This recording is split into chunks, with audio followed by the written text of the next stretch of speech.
노르웨이의 한 마을이 난리가 났습니다. 마치 유행이라도 도는 것처럼 너도 나도 100년 된 고택들을 개조하는 일이 벌어진 건데요. 더 놀라운 것은 그 이유가 한국의 온돌 때문이라는 겁니다. 빈 공과대학의 에바 교수가 자신의 집을 온돌 시스템으로 개조한 후 난방비가 30%나 절감되고 집안 전체가 포근해졌다는 소식이 전해지면서 시작된 일인데요. 특히 빈 상류층 사이에서 온돌이 친환경적 사치의 상징이 되고 있다고 합니다. 이제는 한국식 온돌이 없는 집은 프리미엄 하우스가 아니다라는 말이 나올 정도라고 하네요. 심지어 부동산 시장에서는 온돌 시스템 설치 여부가 매물의 가치를 크게 좌우한다고 합니다. 2000년의 역사를 가진 한국의 전통 난방 방식이 21세기 유럽의 건축 문화를 바꾸고 있다는데요. 대체 무슨 일이 있었던 걸까요? 지금부터 자세히 알아보도록 하겠습니다. 구독과 좋아요 꾹 눌러주세요. 안녕하세요. 저는 노르웨이 출신의 오스트리아 빈 공과대학교 건축학과의 에바 밀러입니다. 현재 33살이고 유럽에서 한창 젊은 나이에 정교수가 된 것을 자부심으로 여기고 있죠. 제 전공은 도시 건축과 환경 설계입니다. 특히 지속 가능한 도시 개발과 문화유산 보존 분야에서 꾸준한 연구 성과를 내고 있어요. 어릴 때부터 건축에 관심이 많았어요. 할아버지께서 빈의 유명한 건축가셨거든요. 한 달에 한 번씩 노르웨이에서 오스트리아로 오가며 건물들의 이야기를 들었던 기억이 아직도 생생합니다. 그때부터 저는 건축이 단순한 건물이 아닌 사람들의 삶과 문화를 담는 그릇이라는 것을 배웠죠. 할아버지는 항상 건축은 시대의 거울이야. 우리는 건물을 짓는 게 아니라 역사를 쓰는 거란다라고 말씀하셨답니다. 옥스퍼드와 MIT에서 공부하면서 저는 더욱 확고한 건축 철학을 갖게 되었습니다. 유럽의 건축은 수백 년의 역사와 전통이 녹아있는 최고의 결정체라고 믿었거든요. 특히 북유럽의 환경 친화적 건축 방식이야말로 미래 도시의 표준이 되어야 한다고 생각했습니다. 스칸디나비아의 지속 가능한 건축에 대한 제 논문은 세계적인 학술지에 실리기도 했죠. 27살의 나이로 빈 공대 정교수가 되었을 때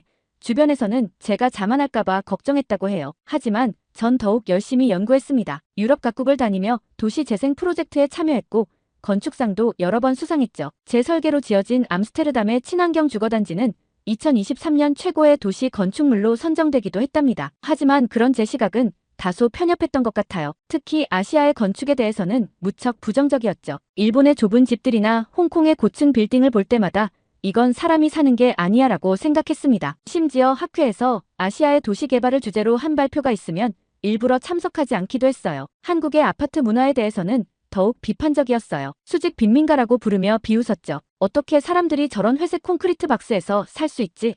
라며 동료 교수들과 이야기를 나누곤 했답니다. 게다가 전통 한옥을 허물고 아파트를 짓는다는 뉴스를 보면서는 문화적 야만이라고 비난하기도 했어요. 그러던 어느 날 뜻밖의 제안을 받게 되었습니다. 서울시에서 진행하는 대규모 도시재생 프로젝트의 자문위원으로 참여해달라는 요청이었어요. 처음에는 고사했죠. 아시아의 도시개발 프로젝트에 참여하는 것이 제 경력에 도움이 될 거라고 생각하지 않았거든요. 학과장님의 설득은 강력했습니다. 에바, 넌 너무 유럽에만 갇혀있어. 세계를 보는 시야를 넓힐 필요가 있어. 게다가 이번 프로젝트는 전통과 현대를 접목하는 흥미로운 시도가 될 거야. 결국 저는 마지못해 수락했죠. 어차피 6개월이면 끝날 일이라고 생각했으니까요. 출발하기 전 한국의 건축과 도시계획에 대해 공부를 시작했습니다. 하지만 제가 찾은 자료들은 대부분 부정적인 것들 뿐이었어요. 획일화된 아파트 단지, 과밀한 도시 구조, 전통 건축의 소멸, 이런 기사들을 보면서 역시 내 생각이 맞았어라며 은근히 우쭐했던 것 같네요. 한국의 현대 건축에 대한 서구 언론의 비판적인 시각이 제 편견을 더욱 강화시켰던 거죠. 비행기 티켓을 예약하면서도 한숨이 나왔습니다. 빈의 아름다운 가을을 놓치고 낯선 아시아의 도시에서 시간을 보내야 한다는 생각에 우울했거든요. 짐을 싸면서도 어차피 조언만 하고 올 거야. 깊이 관여하지 말자라고 다짐했죠. 심지어 6개월 후에 있을 베를린 건축포럼 발표 준비도 미리 시작했답니다. 그때의 제 모습을 떠올리면 부끄러움이 밀려옵니다. 전문가라고 자부하면서도 얼마나 편견에 사로잡혀 있었는지 지금 와서 생각하면 그때의 오만함이 믿기지 않을 정도예요. 할아버지께서 늘 강조하셨던 열린 마음으로 세상을 보라는 가르침은 어디론가 사라져버렸던 거죠. 하지만 운명이란 참 아이러니하죠. 제가 그토록 무시하고 폄하했던 한국의 건축 문화가 제 인생을 완전히 바꿔놓을 줄은 꿈에도 몰랐으니까요. 그리고 그 변화는 제가 가장 기대하지 않았던 순간 가장 의외의 방식으로 찾아왔답니다. 지금 생각해보면 그때의 편견과 오만함이 오히려 더 큰 깨달음을 주는 계기가 되었는지도 모르겠어요. 그렇게 저의 한국 이야기는 시작되었습니다. 차가운 편견을 안고 떠난 이 여정이 단순한 여행담이 아닌 한 건축가의 시각이 완전히 바뀌게 된 진정한 변화의 기록이랍니다. 2023년 10월 저는 인천국제공항에 도착했습니다. 12시간의 긴 비행으로 지쳐 있었지만 공항에 발을 딛는 순간 잠이 확 깼어요. 제가 알던 아시아의 모습과는 전혀 달랐거든요. 처음 마주한 인천공항은 충격적이었습니다. 최첨단 자동화 시스템, 깔끔한 동선, 효율적인 수화물 처리까지 빈 국제공항보다 훨씬 진보된 모습이었죠. 특히 입국 심사대의 자동화 시스템은 놀라웠어요. 여권을 기계에 대고 몇 초 만에 모든 절차가 끝나다니 이런 경험은 유럽에서도 해보지 못했거든요. 공항 면세점에서 잠깐 쇼핑을 하면서도 놀라움의 연속이었답니다. 디지털 가격 표시기에 실시간으로 환율이 반영되고 결제는 스마트폰 터치 한 번으로 끝났어요. 심지어 직원들은 모두 영어로 자연스럽게 의사소통이 가능했죠. 일본의 나리타 공항에서 겪었던 불편함은 찾아볼 수 없었습니다. 혹시 이게 공항에서만 그런 걸까? 하는 의구심을 품고 공항철도에 탑승했습니다. 그런데 이게 웬걸요? 지하철은 또 다른 충격이었어요. 와이파이는 기본이고 5G 통신이 끊기지 않았죠. 심지어 열차 안의 공기질까지 실시간으로 표시되는 걸 보고 깜짝 놀랐습니다. 서울로 향하는 창밖 풍경은 제 편견을 하나씩 무너뜨렸어요. 획일적일 거라 생각했던 아파트들은 각기 다른 디자인으로 도시 스카이라인을 그리고 있었고 곳곳에 푸른 공원들이 조화롭게 자리 잡고 있었죠. 수직 빈민가라고 폄하했던 제 말이 부끄러워지기 시작했습니다. 숙소로 배정받은 곳은 서울 강남의 한 아파트였어요. 로비에 들어서자 마치 고급 호텔 같은 인테리어가 눈에 들어왔습니다. 24시간 상주하는 보안요원, 택배 자동 보관함, 차량 번호 자동 인식 시스템까지. 이건 제가 알던 아파트의 모습이 아니었죠. 특히 놀라웠던 건 지하 주차장이었어요. LED 조명으로 주차 가능 구역이 표시되고 차량 위치 안내 시스템까지 갖춰져 있었거든요. 이런 곳에서 정말 일반 사람들이 사는 걸까요? 제가 묻자 안내를 맡은 직원이 웃으며 대답했어요. 네, 이런 시설은 한국의 평범한 아파트 단지에서 볼 수 있는 기본적인 것들입니다. 순간 할 말을 잃었죠. 유럽의 고급 주거단지에서도 보기 힘든 시설들이 여기서는 기본이라니. 단지 내부를 둘러보며 더욱 놀랐습니다. 주민들을 위한 도서관, 피트니스 센터, 실내 수영장까지 있었어요. 게다가 이 모든 시설들이 지문 인식으로 출입이 가능했죠. 빈에서는 이런 시설들을 이용하려면 차를 타고 여러 곳을 다녀야 하는데 말이에요. 하지만 진짜 충격은 그때부터였답니다. 제 숙소는 20층에 위치한 3베드룸 아파트였어요. 현관문 앞에서 디지털 도어록을 보며 신기해하고 있을 때 문이 자동으로 열렸습니다. 집주인이 스마트폰으로 원격으로 문을 열어주신 거였죠. 그리고 운명적인 순간이 찾아왔어요. 신발을 벗고 집 안으로 들어서는 순간 발바닥에 전해지는 따뜻한 온기가 온몸을 감쌌습니다. 이게 뭐죠? 저도 모르게 소리를 질렀어요. 집주인은 온돌이요?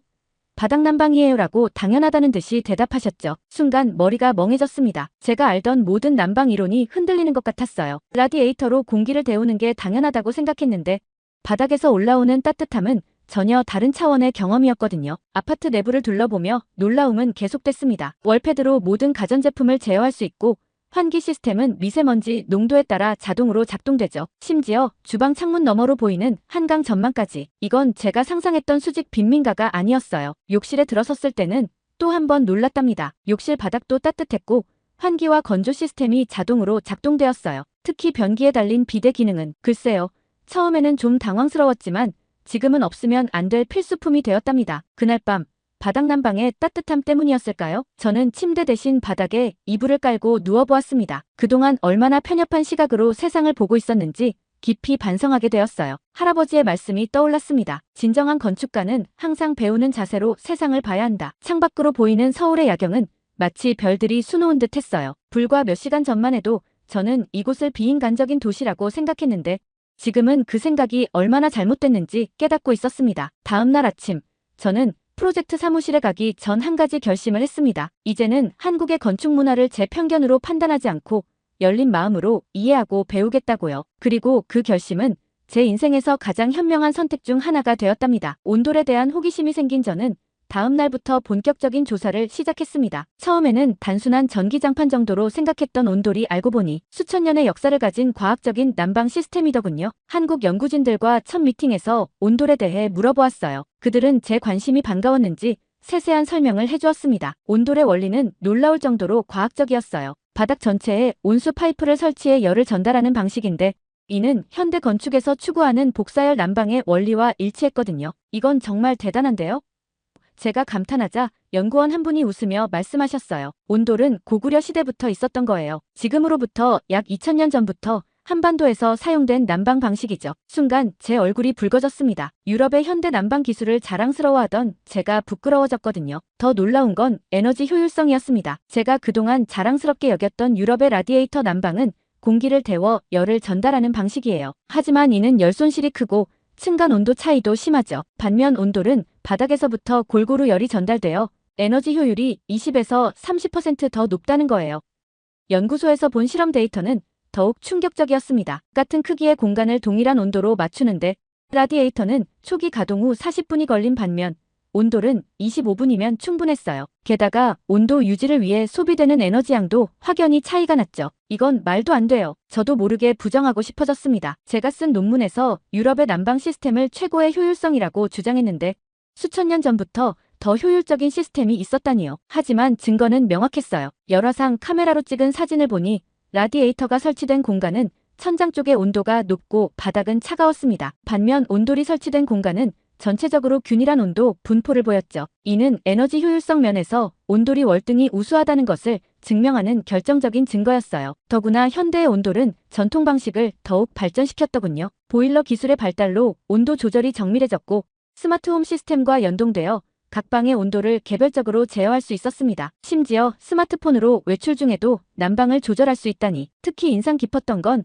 온돌의 건강상 이점이었어요. 발바닥부터 따뜻해지는 원리는 인체의 혈액순환과도 잘 맞았고 복사열이라 공기가 건조해지지 않는다는 점도 놀라웠습니다. 라디에이터 난방으로 인한 호흡기 질환 문제를 연구하던 제게는 충격적인 발견이었죠. 건축연구소를 방문했을 때는 더 큰 충격을 받았어요. 그들은 온돌의 원리를 현대적으로 응용해 벽체 난방, 천장 냉방 시스템까지 개발하고 있었거든요. 제가 미래 기술이라고 생각했던 것들이 이미 상용화 단계에 있었던 거죠. 연구소의 김 박사님은 더 놀라운 이야기를 들려주셨어요. 온돌은 단순한 난방 시스템이 아닙니다. 한국인의 좌식 생활 문화와 결합되어 독특한 주거 문화를 만들어냈죠. 이건 기술 그 이상의 의미가 있습니다. 그 말씀을 듣는 순간 제가 얼마나 피상적으로 건축을 바라보고 있었는지 깨달았습니다. 한 달이 지날 무렵 저는 완전히 다른 사람이 되어 있었습니다. 매일 밤 자료를 찾아보고 전문가들과 토론하고 실제 데이터를 분석하면서 제 학문적 자부심이 서서히 무너져 내렸어요. 그동안 얼마나 우물안개구리였는지 깨닫게 된 거죠. 결정적인 순간은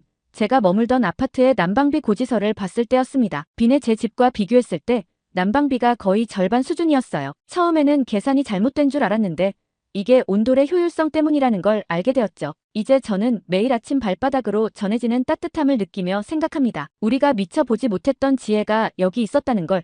그리고 그 지혜가 현대기술과 만나 어떻게 더 나은 미래를 만들어가고 있는지를요. 온돌은 단순한 난방 시스템이 아니었습니다. 그것은 수천 년간 이어져온 지혜와 현대기술의 완벽한 조화였고 제가 알던 모든 건축 이론을 다시 생각하게 만든 작은 혁명이었어요. 이제 남은 과제는 이 놀라운 시스템을 어떻게 유럽에 알릴 수 있을지 그걸 고민하기 시작했답니다. 다음 날 아침 저는 빈 공대의 동료 교수들에게 긴 이메일을 보냈어요. 우리가 그동안 놓치고 있던 것이라는 제목으로요. 온돌에 대한 제 발견과 연구 결과를 공유하면서 유럽의 건축계가 새로운 시각으로 동양의 건축 문화를 바라봐야 한다고 제안했습니다. 그리고 그 답장들이 도착하기 시작했을 때 저는 이미 다음 단계를 준비하고 있었죠. 어느 날 밤 온돌에 대한 자료를 찾아보다 잠이 들었다가 새벽에 깼어요. 배가 고팠지만 이 시간에 문을 여는 식당은 없을 거라 생각했죠. 그런데 아파트 단지 앞 편의점에서 환한 불빛이 새어나왔습니다. 이렇게 늦은 시간에도 영업을 하나요? 궁금해서 들어가 보았어요. 따뜻하게 데워진 김밥과 라면을 먹을 수 있다는 게 신기했습니다. 빈에서는 늦은 밤에 따뜻한 음식을 구하기가 정말 힘들거든요. 편의점 직원은 제가 외국인이란 걸 알아채고는 라면 끓이는 법을 친절하게 알려주었어요. 심지어 계란도 하나 서비스로 주시면서 이렇게 넣으면 더 맛있어요라고 말씀해 주셨죠. 그 순간 왠지 모를 따뜻함이 가슴에 전해졌습니다. 다음 날 연구소의 김 박사님이 한국의 목욕 문화를 경험해보라며 찜질방에 가자고 하셨어요. 처음에는 낯선 사람들과 함께 목욕을 한다는 게 상상이 안 됐지만 온돌에서 배운 교훈이 있어서 한번 도전해보기로 했습니다. 찜질방에 들어서자 온돌보다 더 큰 충격이 기다리고 있었어요. 한쪽에서는 가족들이 이불을 깔고 누워있고 다른 쪽에서는 낯선 사람들이 편하게 대화를 나누고 있었죠. 마치 거대한 거실 같았어요. 김 박사님은 찜질방 문화를 설명해 주셨어요. 여기는 단순한 목욕탕이 아니에요. 사우나, 온돌방, 찜질방이 있고 음식도 먹고 잠도 자고 한국인들의 일상적인 휴식 공간이죠. 처음으로 한국식 사우나를 체험했는데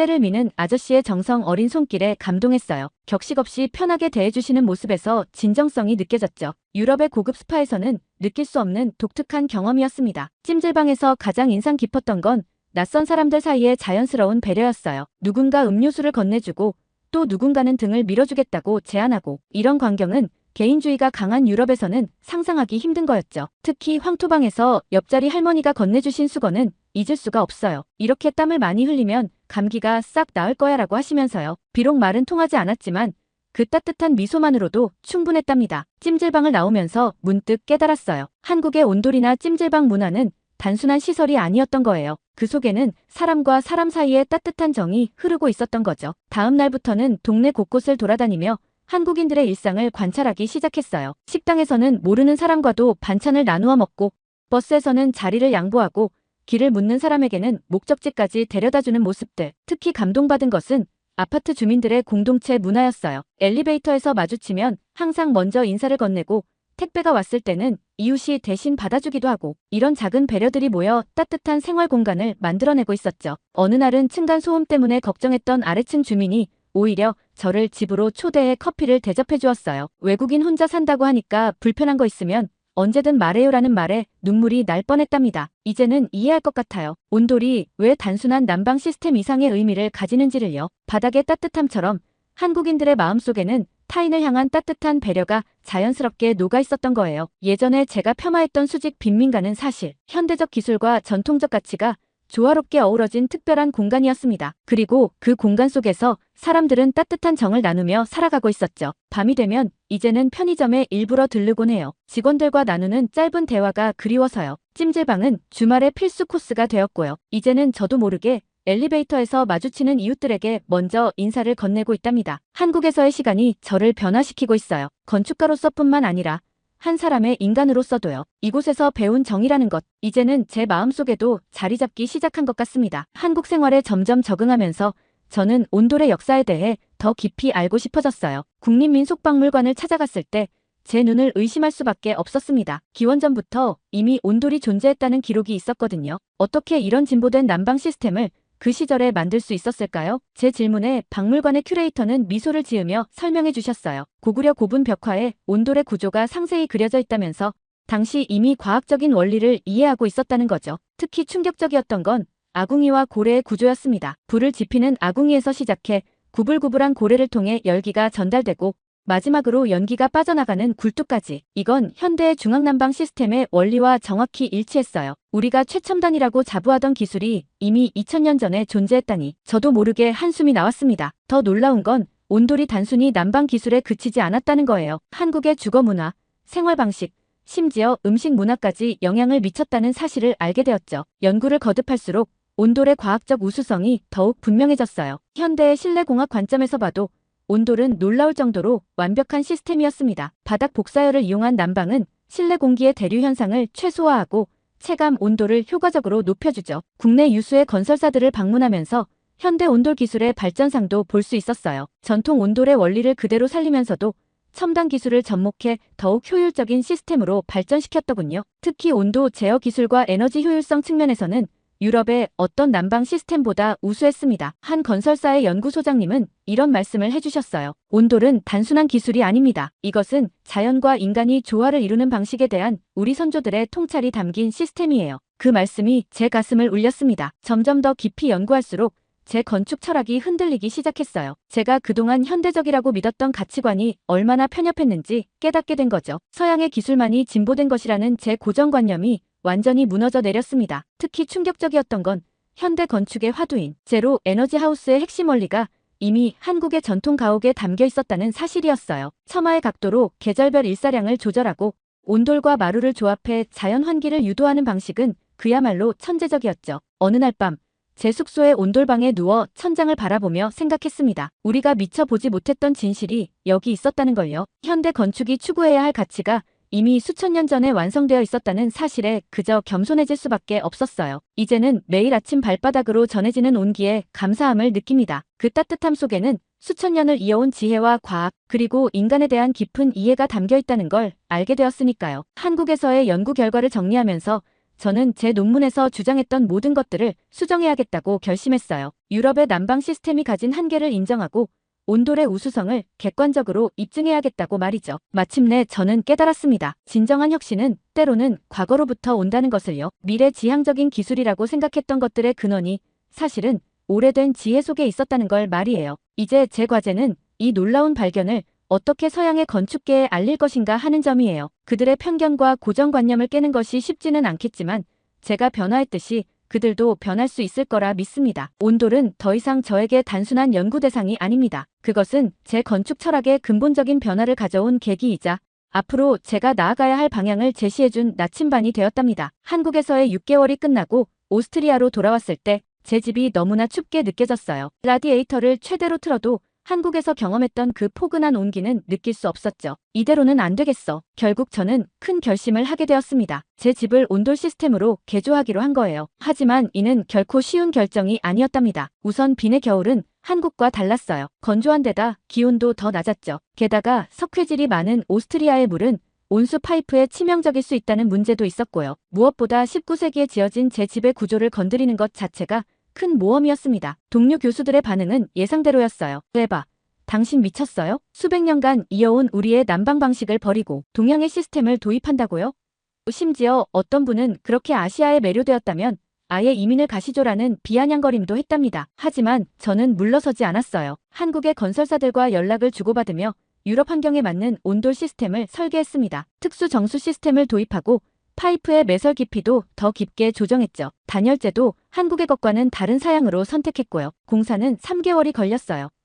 그동안 임시 숙소에서 지내야 했지만 전혀 불편하지 않았습니다. 오히려 설레는 마음이 컸죠. 매일 공사 현장을 들러 진행 상황을 체크했어요. 한국에서 배운 대로 파이프 배관의 간격과 온수의 순환 경로를 꼼꼼히 확인했답니다. 마침내 공사가 끝나고 처음으로 보일러를 가동했을 때의 그 떨림이란 과연 한국에서처럼 따뜻해질 수 있을까 하는 긴장감으로 가득했어요. 그리고 30분 후 발바닥을 통해 전해지는 그 익숙한 온기를 느낄 수 있었죠. 하지만 진짜 놀라움은 그 후에 찾아왔습니다. 첫 달 난방비 고지서를 받아보고 깜짝 놀랐어요. 이전보다 에너지 사용량이 30%나 감소한 거예요. 게다가 실내 온도는 더 따뜻하게 유지되었죠. 측정기를 설치해 데이터를 수집해보니 더 놀라운 사실들이 발견되었어요. 기존 라디에이터 난방은 천장 쪽의 온도가 23도, 바닥은 17도로 차이가 컸는데 온돌은 전체가 21도로 균일했답니다. 습도 유지도 훨씬 좋았고요. 동료들의 태도가 바뀌기 시작한 건 그때부터였어요. 처음에는 호기심에,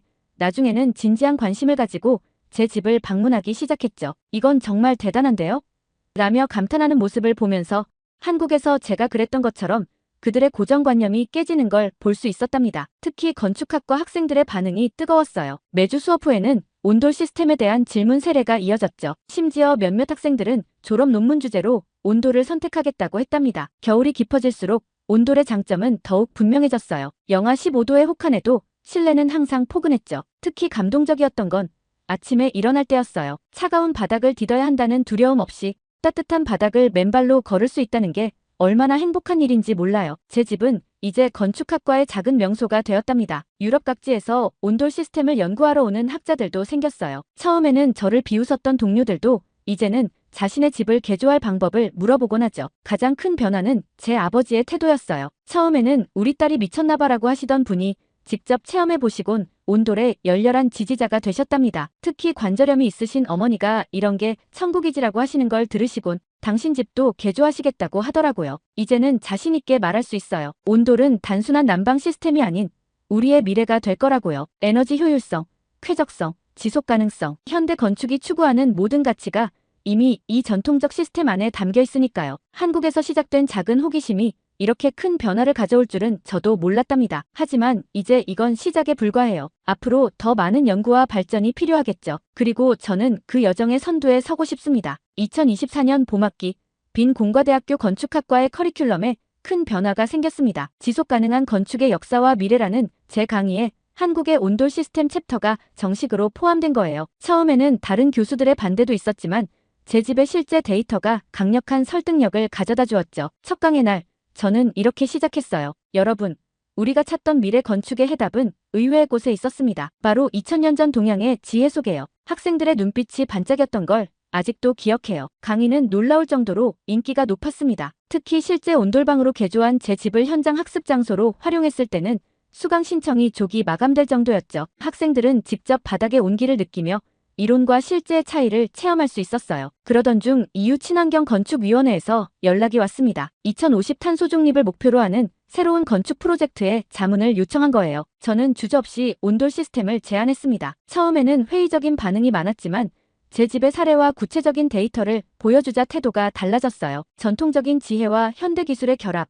이것이야말로 우리가 찾던 해답입니다. 브뤼셀에서 열린 컨퍼런스에서 한 이 말은 유럽 건축계에 작은 파문을 일으켰어요. 많은 건축가들이 동양의 전통 건축에 관심을 가지기 시작했죠. 올해 초 EU는 그린 빌딩 프로젝트의 온돌 시스템을 일부 층에 테스트베드 형식으로 도입하기로 결정했습니다. 물론 유럽의 환경에 맞게 수정된 버전이지만 그 핵심 원리는 한국의 전통 온돌을 그대로 유지하고 있어요. 가장 기쁜 순간은 한국의 김 박사님께 이 소식을 전했을 때였습니다. 우리의 전통이 세계의 미래가 되는군요라고 하신 그 말씀이 아직도 가슴에 울립니다. 이제 저는 매일 아침 온돌방에서 일어나며 생각해요. 진정한 혁신은 때로는 과거로부터 온다는 것을. 그리고 열린 마음만 있다면 우리가 미처 보지 못했던 위대한 지혜를 발견할 수 있다는 것을. 한국에서 시작된 저의 작은 호기심은 이제 유럽 건축계의 새로운 변화를 이끄는 씨앗이 되었습니다. 앞으로도 이 여정은 계속될 거예요. 그리고 저는 이 이야기를 더 많은 사람들과 나누고 싶습니다. 미래 건축의 해답은 동양의 지혜에 있었다. 이제는 자신 있게 말할 수 있어요. 온돌이 가르쳐준 것은 단순한 난방 기술이 아닌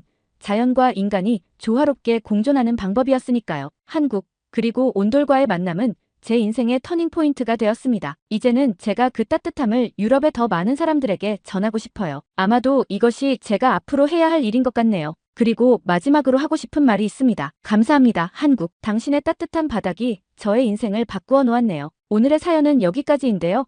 오스트리아 건축학과 에바 밀러 교수님의 감동적인 사연 감사하며 앞으로도 응원하겠습니다. 구독과 좋아요 감사드리며 다음 영상으로 찾아뵙겠습니다.